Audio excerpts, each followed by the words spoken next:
देखो हमारा artificially vegetative propagation, इससे पहले हम लोग पढ़े नेचुरली वेजिटेटिव प्रोपेगेशन, ठीक है ना, मतलब एक प्लांट में जो रिप्रोडक्शन था जिसमें हम लोग पहले पढ़े थे स्मॉल ऑर्गेनिज्म में, हमारे स्मॉल ऑर्गेनिज्म में कैसे रिप्रोडक्शन हो रहे थे, उसमें बहुत सारे टाइप्स के बारे में। फिर नेक्स्ट हमारा टॉपिक पढ़े क्या, नेचुरली वेजिटेटिव रिप्रोडक्शन। फिर हमारे आते हैं आर्टिफिशियली वेजिटेटिव प्रोपेगेशन। हमारा क्या होता है आर्टिफिशियली वेजिटेटिव प्रोपेगेशन, हमारा क्या होता है, तो देखिए यहाँ पे क्या करा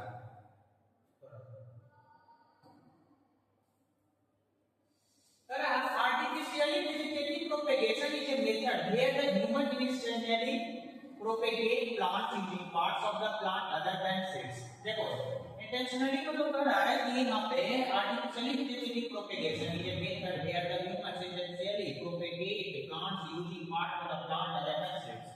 मतलब plants artificially method, मतलब plants का formation, मतलब ये न्यू, जैसे कि मान लीजिए एक पेरेंट प्लांट है, पेरेंट प्लांट से न्यू बेबी प्लांट का हमको क्या करना है, फॉर्मेशन करना है बिना सीड्स के, बिना सीड्स का यूज किए हुए हम लोग क्या करेंगे, प्लांट्स के पार्ट्स का यूज करके, प्लांट्स के पार्ट्स का यूज करके न्यू इंडिविजुअल पेरेंट प्लांट्स का क्या करेंगे, फॉर्मेशन करेंगे, ठीक है ना। यही कहलाता है हमारा artificially vegetative propagation. This result in a new plants that are genetically identical to the parent plant। और ये जो न्यू इंडिविजुअल जो प्लांट्स हमारे बनेंगे वो क्या होंगे, पेरेंट प्लांट से जेनेटिकली आइडेंटिकल।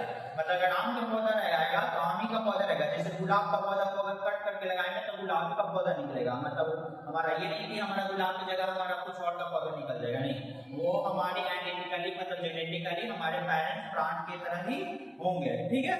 ठीक है हमारा preserving the desired traits like flower color, fruit size और disease resistance। इससे हमारा क्या हो सकता है, इसमें हम ट्रेड्स को क्या कर सकते हैं, प्लांट के जेनेटिक गुण को भी थोड़ा हम क्या कर सकते हैं, चेंज कर सकते हैं। मतलब अधिकतर तो सेम ही रहेगा, जैसे फ्लावर का कलर हो या फ्रूट हो, ठीक है ना, ये सब हम उसको सेम ही रख सकता है।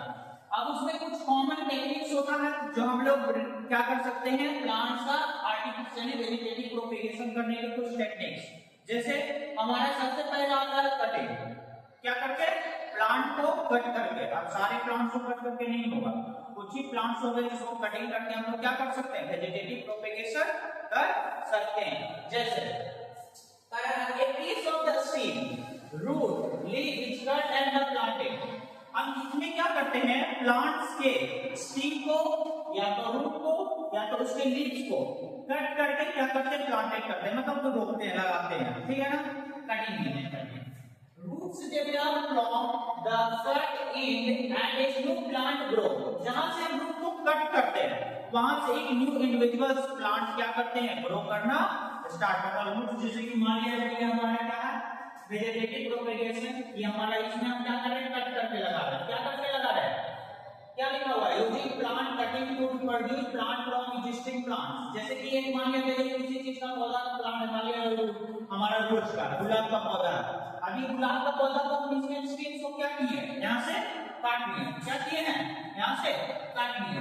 अब काटने के बाद इसको हम क्या किए, प्लांटिंग किए, क्या किए, प्लांटिंग किए। अब इसके रूट से मतलब इसके स्टेम से क्या करेंगे, रूट से निकलना स्टार्ट, और ये क्या करेंगे, ग्रोथ करना स्टार्ट करेंगे। तो देखो ये लिखा हुआ है, roots develop from the cut end and a new plant grow। Examples include rose and sugarcane। rose and sugarcane मतलब कटिंग मेथड का सबसे अच्छा एग्जांपल है रोज और हमारा सुगरकेन। मतलब गुलाब का पौधा और सुगरकेन गन्ने का पौधा को हम लोग कटिंग मेथड से क्या कर सकते हैं, लगा सकते हैं, ठीक है ना। मतलब कि वेजिटेटिव प्रोपेगेशन में आर्टिफिशियली मेथड में सबसे पहला हम लोग कर रहे हैं कटिंग, और कटिंग में हमारा सबसे अच्छा एग्जांपल होगा रोज का पौधा और हमारा रोज प्लांट और सुगरकेन मतलब गन्ने का पौधा। इसको हम लोग कटिंग मेथड से क्या कर सकते हैं, न्यू इंडिविजुअल्स बेबी प्लांट का क्या कर सकते हैं, फॉर्मेशन कर सकते हैं। नेक्स्ट हमारा आता है लेडी। नेक्स्ट हमारा क्या है, लेडी। क्या कर रहा है, a stem is the bent down and the covered with the soil dry stem attached to the parent plants। इसमें हम क्या करते हैं, प्लांट्स के स्टेम को क्या करते हैं, इसको ग्राउंड से टच करा देते हैं। मतलब क्या करा, ये stem is bent down and covered with soil, मतलब उसको ग्राउंड में मतलब जमीन में ले जाकर मिट्टी से उसके स्टेम को क्या कर दिया, ढक दिया। with aspirature to the parent plants। parent plant जैसे कि इसमें हम बता रहे हैं, जैसे कि ये जो हमारा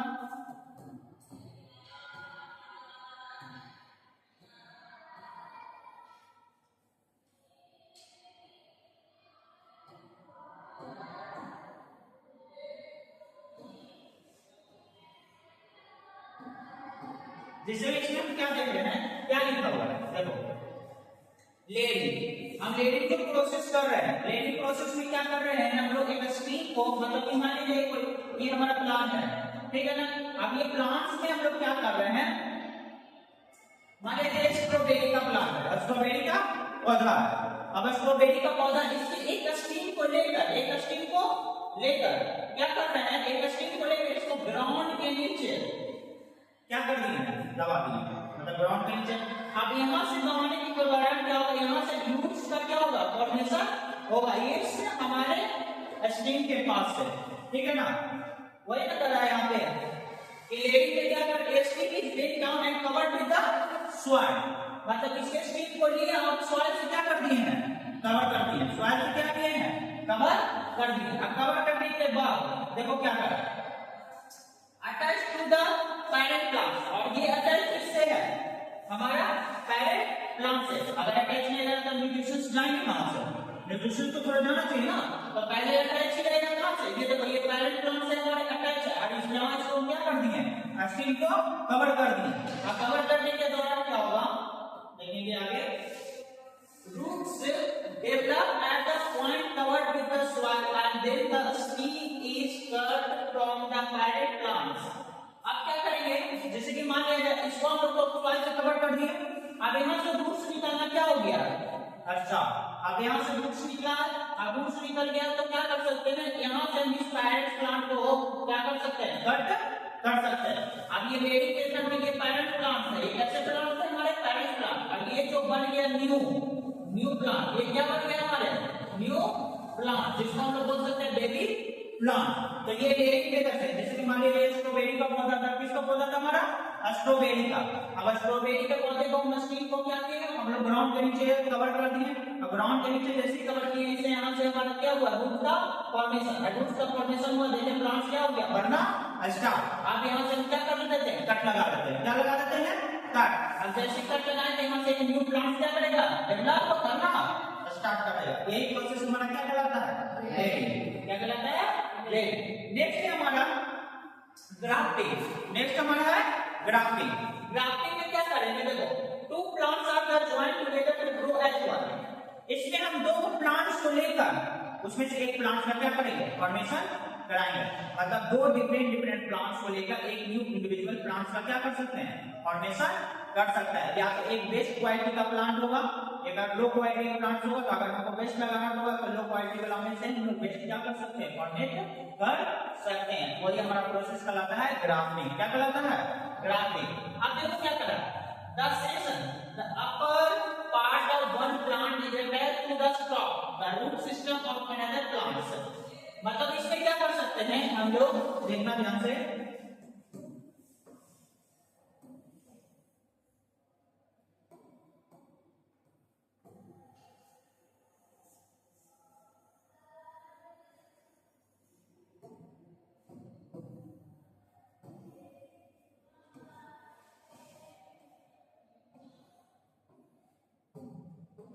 देखो क्या कर रहा है, थोड़ा सा ग्राफ्टिंग में two plants are joined together to grow as one. The section the upper part of one plant is attached to the stalk, the root system of another plant. मतलब इसमें क्या करते हैं, एक प्लांट को कट करते हैं, जैसे कि मान लीजिए एक पौधा था, ये एक हमारा पौधा, ये हमारा दूसरा पौधा था, ठीक है ना। अब मान लीजिए यहाँ से क्या किए, इस सेक्शन को, ऊपर वाले सेक्शन को कट करके, ये नीचे ऊपर वाला सेक्शन नीचे वाला स्टॉक किया, ठीक है ना। इसको कट करके हटा के यहाँ पर से न्यू इंडिविजुअल प्लांट को क्या कर सकते हैं, लगा सकते हैं। अब यहाँ पे क्या किए, हम दूसरा लेयर वाले प्लांट्स को लाके यहाँ पे क्या कर दिए, ज्वाइन कर दिया। ज्वाइन करने के बाद इसको रैप एंड वैक्स, इसको हम लोग क्या करना पड़ेगा, रैप एंड वैक्स, ठीक है ना। मतलब इसको पूरी तरह से हमको क्या करना पड़ेगा, कवर करना पड़ेगा। ग्राफ्टिंग मेथड में जब एक प्लांट को दूसरे प्लांट पे कट करके लगाया जाता है तो पूरी तरह से जहां से कट करते हैं पहले तो पूरा अच्छा से अटैच होना चाहिए, ज्वाइन होना चाहिए एक दूसरे से, और ज्वाइन होने के बाद इस पूरे पोर्शन को अच्छे से हम लोग क्या करेंगे, कवर करेंगे, पूरे अच्छे से कवर करेंगे, तभी ये क्या करेगा, ग्रो करेगा, वरना ग्रो नहीं करेगा। इसमें देख रहा है दो वो इंडिविजुअल प्लांट्स को एक ही प्लांट्स में क्या कर रहे हैं, उगा रहे हैं, मतलब डेवलप कर रहे हैं। तो वही कर रहा है, देखो और जिसमें सबसे अच्छा एग्जांपल हो जाएगा मैंगो और एप्पल का पौधा। मैंगो और एप्पल का पौधा, मैंगो और एप्पल के पौधे में हम लोग कौन सा मेथड से, ग्राफ्टिंग मेथड से इंडिविजुअल प्लांट्स का क्या कर सकते हैं, फॉर्मेशन कर सकते हैं। अब आता है टिश्यू कल्चर, जिसको कहते हैं माइक्रो प्रोपेगेशन। टिश्यू कल्चर मतलब माइक्रो प्रोपेगेशन। अब टिश्यू कल्चर क्या होता है, जैसे क्या रहा, the small piece of plant tissue are grow in a nutrient medium under the sterile condition। हम इसमें क्या करते हैं, जैसे कि कोई प्लांट का टिश्यू लेते हैं और उसको न्यूट्रिशंस मतलब के टिश्यू को लेकर, small piece of the plant tissue को लेकर हम न्यूट्रिशंस मतलब कि ग्रो करने के लिए जो प्लांट का जो न्यूट्रिशंस होता है उस न्यूट्रिशंस में डालकर उसको क्या करते हैं, डेवलप कराते हैं। क्या करते हैं, डेवलप कराते हैं। This tissue develop into the plants which are the then transplanted into the soil। अभी जो प्लांट वहां से जो डेवलप करेंगे, जैसे कि मान लीजिए कोई प्लांट का, जैसे कि हमारा मैंगो या कोई भी प्लांट का हम लोग क्या लेते हैं, उसका टिश्यू को ले लेते हैं और टिश्यू से लेकर उसको न्यूट्रिशंस उस टिश्यू को मतलब लैब में ये प्रोसेस कहाँ किया जाएगा, टिश्यू कल्चर वाला, जिसको हम माइक्रो प्रोपेगेशन करते हैं, ये हमारा लैब में होगा। और यहाँ से हम लोग क्या करेंगे, उसमें न्यूट्रिशंस प्रोवाइड कर देंगे, देखेंगे जैसे वो धीरे धीरे क्या करेगा, डेवलप करेगा। फिर उसको हम लोग क्या करेंगे, सॉइल में जाकर हम लोग ट्रांसप्लांटेड मतलब ट्रांसप्लांटेड कर देंगे इनटू द सॉइल। फिर वहां से क्या कर देगा, डेवलप कर देगा। जिसका अच्छा एग्जांपल है ऑर्चिड एंड बनाना। ठीक है ना, जैसे कि हमारा बनाना का पौधा हो गया, ये ऑर्चिड मान लिया जाए कि बनाना का टिश्यू या कोई भी प्लांट का ये टिश्यू है, ऑर्चिड का टिश्यू है मान लिया। आगे टिश्यू को लिया हमने, इसको हम लोग क्या करेंगे, न्यूट्रिशंस मतलब जितना न्यूट्रिशंस चाहिए उसमें वो क्या करती है, उसको प्रोवाइड किया। वो धीरे धीरे वो क्या कर रहा है, डेवलप कर रहा है। वो क्या कर रहा है, डेवलप कर रहा है। फिर उसको जाकर सॉइल में हम लोग क्या किए हैं, लगा दिए। इसी तरह यहाँ पर भी देख सकते हैं हमारे प्रोस्पेक्टेड कल्चर है हमारा, जैसे कि इसमें हम देख सकते हैं कि इंडिविजुअल्स का क्या कर रहा है, फॉर्मेशन कर रहा है। ठीक है ना, इसका अच्छा एग्जांपल मतलब कि हम लोग टिश्यू कल्चर क्यों करते हैं, मतलब कि जो माइक्रो प्रोपेगेशन हम लोग को क्यों किया जाता है। माइक्रो प्रोपेगेशन करने के कारण हमारे न्यू इंडिविजुअल्स का, नए नए प्लांट्स का क्या होते हैं, फॉर्मेशन होते हैं। एक से हजार हम लोग क्या कर सकते हैं, प्लांट्स का क्या कर सकते हैं, फॉर्मेशन कर सकते हैं। प्लांट्स के प्रॉपर्टीज को हम लोग क्या कर सकते हैं, चेंज कर सकते हैं। ये हम लोग हमारा किसमें होगा, टिश्यू कल्चर में, किसमें होगा, माइक्रो प्रोपेगेशन। तो ये पूरा प्रोसेस था आर्टिफिशियली वेजिटेटिव प्रोपेगेशन का, कि हम लोग कितनी तरह से हम लोग आर्टिफिशियली तरीके से, किससे, आर्टिफिशियली नॉट नेचुरली। इसमें मैनेजमेंट का जरूरत है, मतलब आदमी की जरूरत, मतलब आदमी इसमें करेगा, ये नेचुरली नहीं होगा। ठीक है, ये आर्टिफिशियली है। अब ये आर्टिफिशियली वेजिटेटिव प्रोपेगेशन हम लोग कटिंग, लेयरिंग और ग्राफ्टिंग और टिश्यू कल्चर के बारे में पढ़ रहे हैं। ठीक है।